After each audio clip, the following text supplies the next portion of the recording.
দেখো এখানটা দেখো, তোমার ছিল হচ্ছে 3/110 প্লাস 4/55 প্লাস 6/77 প্লাস 1/2/11 প্লাস 3/10। এবার তুমি এখানে ওয়ানটা হচ্ছে হোল ফ্র্যাকশন, তাই তো? তাই ওয়ানটাকে আলাদা করে সেট করো। তাহলে তোমার কি থাকলো 3/110 প্লাস এদিকে তোমার থাকছে 3/10, তাই তো? তার সঙ্গে থাকছে 4/55, এদিকে 2/11 প্লাস 6/77, তাই তো? আচ্ছা, এবারে কারণ 1/2/11 থেকে ওয়ানটা আলাদা করে নিয়েছো, তোমার 2/11 আছে। এবার ভালো করে দেখো যে তুমি ওয়ানটাকে লিখলে 110, 55, 11 আর 10, এই চারটে যে নাম্বার, 10-এর মাল্টিপাল হচ্ছে 110, 11-এর মাল্টিপাল 110, 55-এর মাল্টিপাল 110, তাহলে এই চারটে নাম্বারের এলসিএম 110ই হবে, তাই তো? কারণ 110 হচ্ছে এদের মধ্যে বিগেস্ট নাম্বার। এবার 110-এর মধ্যে 110 ওয়ান টাইমস যায়, 3 থাকছে। 55 টু টাইমস যায়, 4 ইন্টু 2-তে 8। 11 10 টাইমস যায়, 2 ইন্টু 10-এ 20। আর 10 11 টাইমস যায়, 3 ইন্টু 11-এ 33।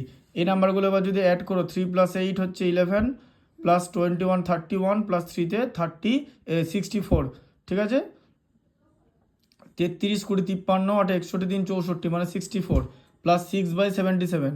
এবার 110 আর 77-এর এলসিএম করছো, 11 দিয়ে ডিভাইড করলে 10, 11 দিয়ে ডিভাইড করলে 7, 11 ইন্টু 10 ইন্টু 7, 770। 770 লিখলে 770-র মধ্যে 110 7 টাইমস যায়, 64 ইন্টু 7 448, ঠিক আছে?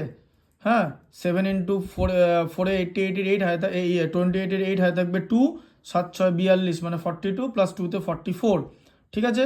আচ্ছা, 77 যাবে হচ্ছে 10 টাইম, 6 ইন্টু 10-এ 60, 448 মানে 444 প্লাস 8 কত হয় 508, 44 6 50 মানে 50 আর তার সঙ্গে 8। এবার 508কে 2 দিয়ে ডিভাইড মানে 2 দিয়ে ডিভাইড, 254 মানে 254, আর এটাকে 2 দিয়ে ডিভাইড করলে 385 মানে 385। এবার 254 মানে 254 আর 385 এটা যাবে না আর, তাহলে 1 হোল। এবার এটা দেখো, এটা প্রপার ফ্র্যাকশন কেন? কারণ নিউমারেটরটা ডিনোমিনেটরের থেকে ছোট, তাহলে ডিরেক্টলি হোলের সঙ্গে বাকি যে ফ্র্যাকশন পার্টটা সেটা অ্যাড হয়ে যাবে।